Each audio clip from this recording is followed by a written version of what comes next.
Bonjour les amis, alors je l'avais annoncé, le sorbet au chocolat avec cette nougatine au gruau de cacao. Et voilà, donc c'est maintenant, c'est l'heure, c'est le cas de dire. Une petite originalité puisque on est habitué aux glaces au chocolat.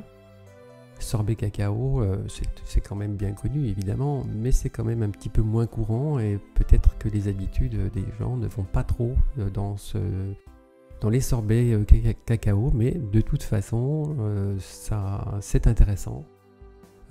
C'est donc pas de produits laitiers, pas de crème, pas de lait, pas de beurre. En ce sens, c'est intéressant, je pense.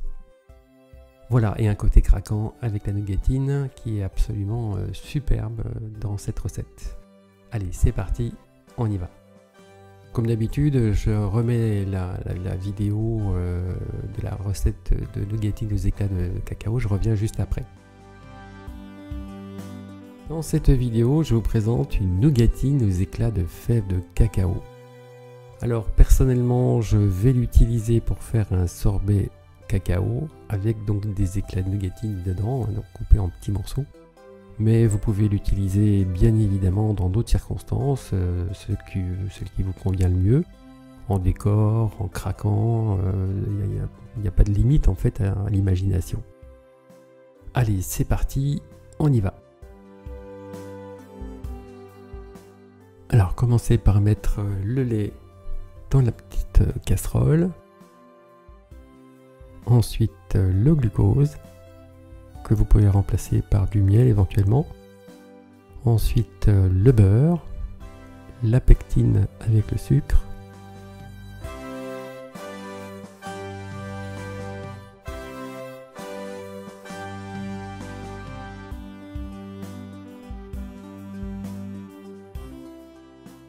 Voilà, et ensuite donc on fait fondre le tout. En fait, on va le cuire à 106 degrés.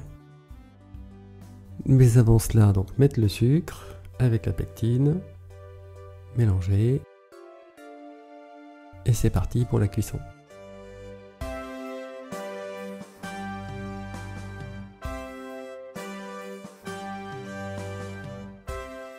Ça va assez vite, il faut quand même se méfier, une petite quantité. Donc le sortir du feu pour bien prendre la cuisson, parce qu'en fait la plaque à induction gêne la sonde, ça a tendance à s'éteindre. Voilà, dès qu'on est à 106, on verse le gruau de cacao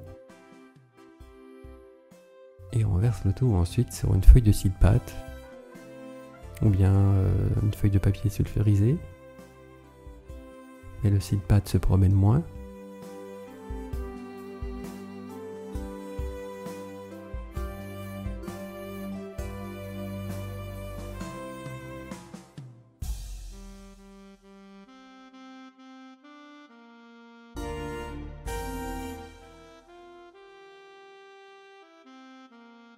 Voilà donc, étaler le plus gros avec une petite spatule Maryse, comme j'ai là.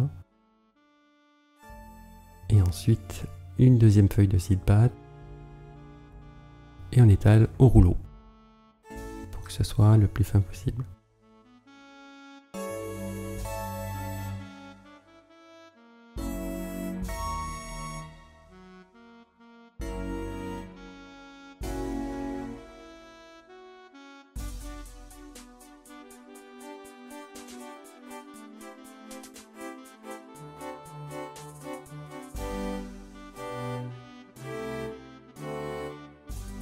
Une fois que c'est fait, parsemer la fleur de sel, ainsi que le poivre de Sarawak.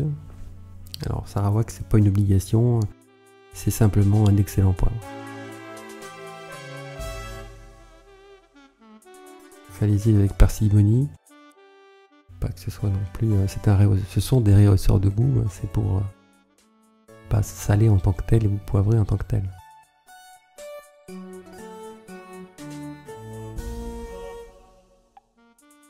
Et donc maintenant, 2 heures de congélation.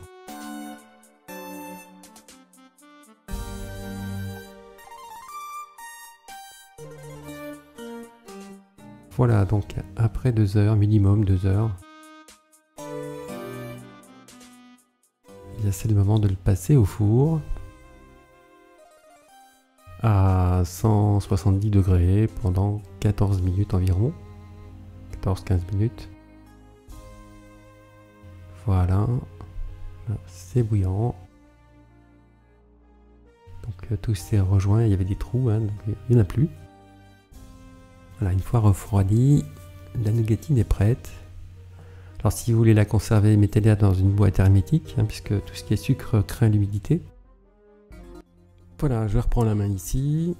Donc maintenant, faites fondre votre chocolat à 72%.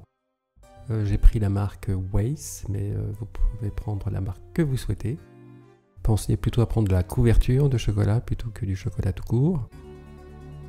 Vous aurez un meilleur résultat. Ensuite, donc le sucre avec le stabilisateur que vous mélangez. Vous ajoutez ensuite le sucre inverti ou le miel au choix. Ensuite, donc vous rajoutez les chocolats, donc la poudre de cacao, le chocolat fondu. Et pendant ce temps-là, on fait chauffer l'eau. Et quand l'eau bout, on va le verser en 2 ou 3 fois de façon à faciliter le mélange. Avoir un mélange un petit peu épais, ça évitera que les grains se forment de trop. Ce qui n'est pas très important puisqu'on va passer un petit coup de mixeur à la fin. Voilà, donc par habitude, en fait, j'y vais doucement.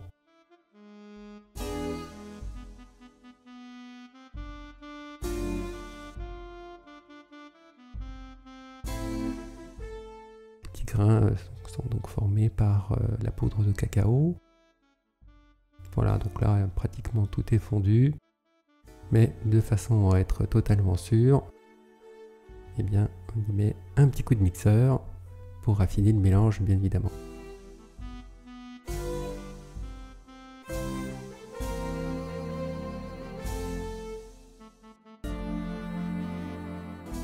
« 24 heures sera aussi nécessaire, j'en ai déjà parlé, vous n'êtes pas obligé, 4 heures suffit, mais 24 heures c'est mieux. » Donc on est le lendemain. Et c'est le moment de turbiner notre glace, notre sorbet. Alors ça va un petit peu plus vite, hein, puisque le cacao, le beurre de cacao, une fois qu'il est rafraîchi, eh bien ça durcit, et ça durcit donc plus vite. Voilà un sorbet qui est donc plus rapide à faire. Alors je me souviens plus exactement, mais environ un quart d'heure, 20 minutes. Et un petit peu avant la fin, vous ajoutez en petits morceaux la nougatine et vous finissez votre glace. La nougatine.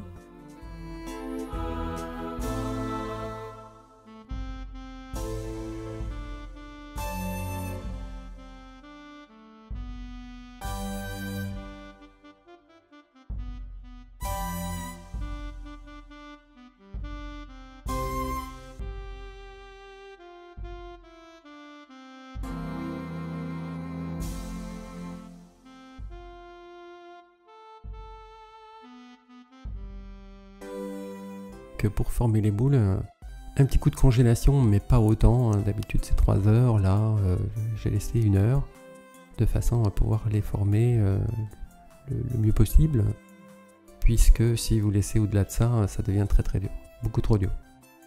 Bien, ainsi se termine cette petite vidéo sur les sorbets au chocolat, et je vous souhaite donc le meilleur, de façon à ce que vous puissiez faire le mieux possible chez vous.